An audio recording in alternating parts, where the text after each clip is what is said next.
Well, I'd like to show you what my personal gardener does here to keep real life Fruitopia looking pristine. A dangerous job up high on the ladder. He's doing all the hedges, and he's doing quite a magnificent job. I asked him how many years has he been doing this. He said 24 years he's been doing this hedge, and we used to have hedges along the driveway, but now they're fruit hedges, so he doesn't have to go through this. Well, another job that my honey did is he made these Melbourne fruit fly traps all along the garden, and if you go back, I think it's on his Real Life Fruitopia channel, you'll see how he made these, and they really work to help keep the nasty pests off the fruit. I'm excited that we're going to have a record crop on our carob tree, which is my favorite. And here you can see more. And here you can see more. I love this. It tastes like chocolate. I mainly came out here because there were so many beauties out in the garden. But then I caught my gardener doing the hedges like he always does. As we say at Real Life Fruitopia, this is the next cab off the rank. You've seen us gouging on all of the mulberry trees, all the different varieties, and then you saw us gouging on all the juices we've been making from the citrus and the pomelos and the grapefruits and the oranges and the loquats. So now it's time for the plum cot. Again, this is another tree. If you have children and you're watching this, I would definitely plant this. It has an abundant crop every year, and the birds don't go for it as much. I'm not sure. If you go back on George's Real Life Fruitopia channel, he can probably tell you how old this one is. But they taste like a combination of your favorite plum. Of course, they're organic, and apricot mixed together. And so this is the next cab off the rank after the white and red Shahut mulberries. So I came out this morning and it was so magnificent. I don't even know if this even shows the beauty of what the tree looks like. I'm going to try to expand it with my limited videoing skills.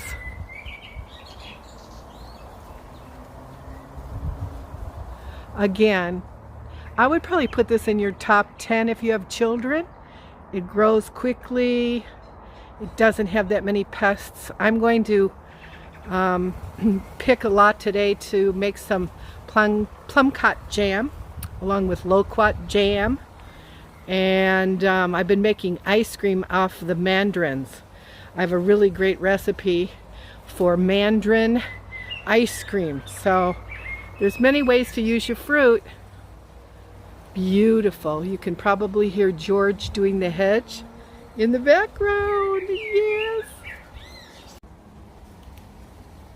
It also looks like the gardenia, which always reminds me of the Hare Krishnas. Because when we used to go to the free Hare Krishna meetings, which have free vegetarian foods in almost every major city, they always had gardenias.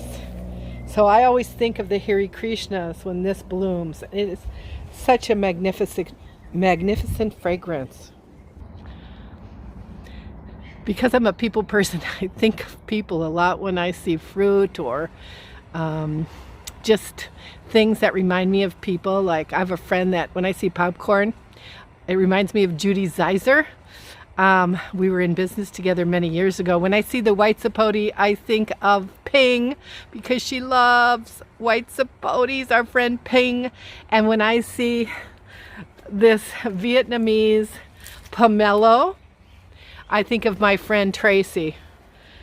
She's the Vietnamese gal that taught me how to do the best Vietnamese pancakes. And George loves her pancakes. She's closed the restaurant down, but she did impart to me how to make terrific Vietnamese pancakes. If you're watching this, Tracy, thank you. If you're watching this, Ping, thank you for being our friend, our white Zapote friend. Okay, another white Shatut.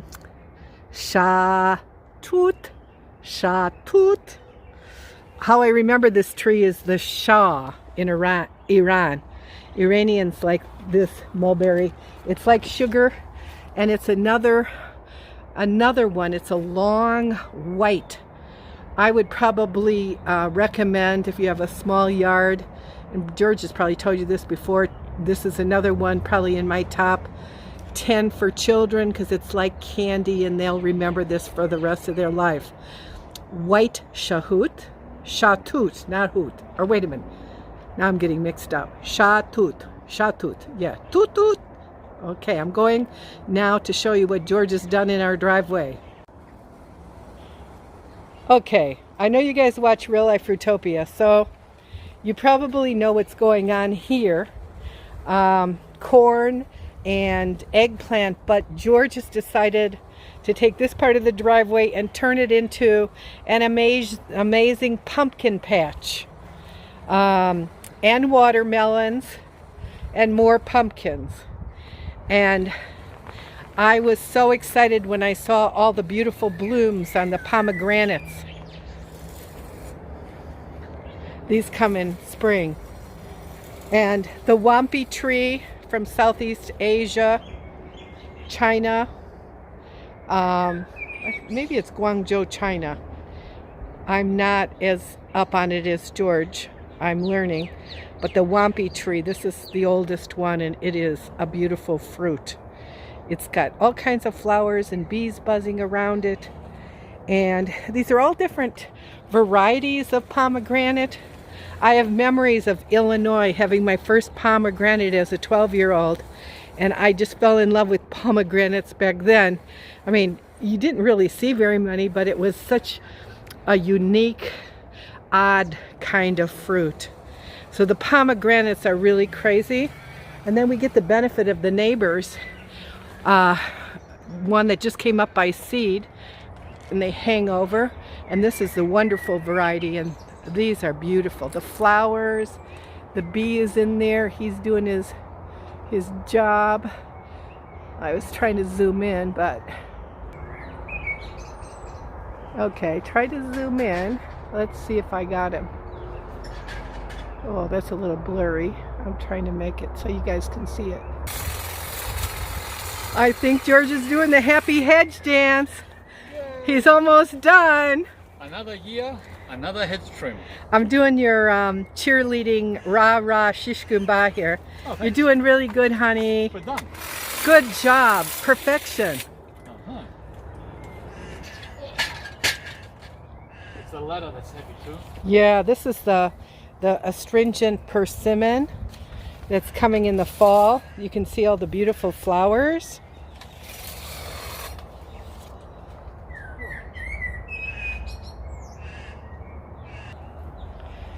You all have seen me make a video on this tree, one of my favorites, the green gage, an Italian plum, a European plum, which we have many of them. It's green and it's the tastiest plum, and I would definitely put this in your top 10 if you have children. And I think it needs, George probably has it if you go to Fruitopia, because he knows more about this than I do. I'm just learning by watching him. It has some pollinators like the Roba de Sargent, another really tasty one that goes with the green gage. And then this is the, I think it's called the Cos. It's yellow. This one and the green gage are again in my top picks for growing the most delicious fruit. Okay, I'm going to finish off with 2 more trees because this is getting a little long. I had to show you the beauty of the flowers from the wampi. Is wampi from China, George? I can't... Guangdong, he said. I thought it was China, but I couldn't remember. It's a subtropical tree. And this, how old is this tree about? Would you say? That's about 10 years. It's really got a great taste. And a lot of these fruits you can't find at the market. If you do, they're extremely expensive. This is called the chocolate pudding fruit. We have, I don't know, maybe 6 of these, and they have black chocolate pudding. They're great with the passion fruits that we have growing on the front of our house, smothered on the top of them. And they're also great with lime juice from either the key lime or the Tahitian limes that we have here. Black sapote. You don't see this very often, only mostly in the tropics. Okay, now where you see George doing the hedges now, these were all like non-fruiting hedges. And it used to, we'd do it together, it would take us forever. But there were no benefits of pruning. All along here were hedges. And these trees were like the neighbors to the ceiling, which he just cut down. And George replaced these with all kinds of edible fruits like mangoes and bananas and lemon guava and waxed jambu and more mangoes and pineapple guavas called feijoas and mandarin oranges, Japanese mandarin oranges, and more cherries from South America. And is that from South America? I can't remember. Yeah, that's the acerola from the Caribbean, Barbados and Jamaica. Okay, sorry. Caribbean and Jamaica.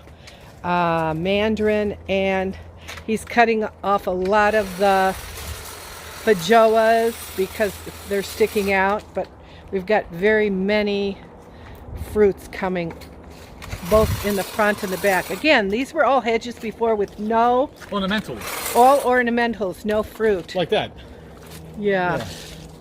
That's the key lime, and then he's got the Suriname cherry. Suriname from South America. And then another guava, and then this is going to be the end of the video. Okay, the jackfruit. Mr. Jack is doing really good here. Normally these grow mostly in the tropics, but George is doing some experimentation with a lot of the tropicals. And this year, how many mangoes do you think we're going to get this year? 2? 2? No, there's like at least 30. 200 I meant. Okay, let's get 200. 200. But there's a lot of mangoes coming this year. This tree is pretty old. I think it's over 10 years old, isn't it, George? How old? 10? 12. Oh shoot, it's 12 years old. So you can see it grows really slow in Melbourne's temperate climate zone. Zone 9B. But it's really going to produce a lot of fruit this year, along with all of the avocados. Well, I'm going to end here. I can hear my gardener. He is buzzing away. He's turning the mushroom tree into a nice shaped mushroom. Thank you, gardener. Thank you, Genius George, Banana Daddy.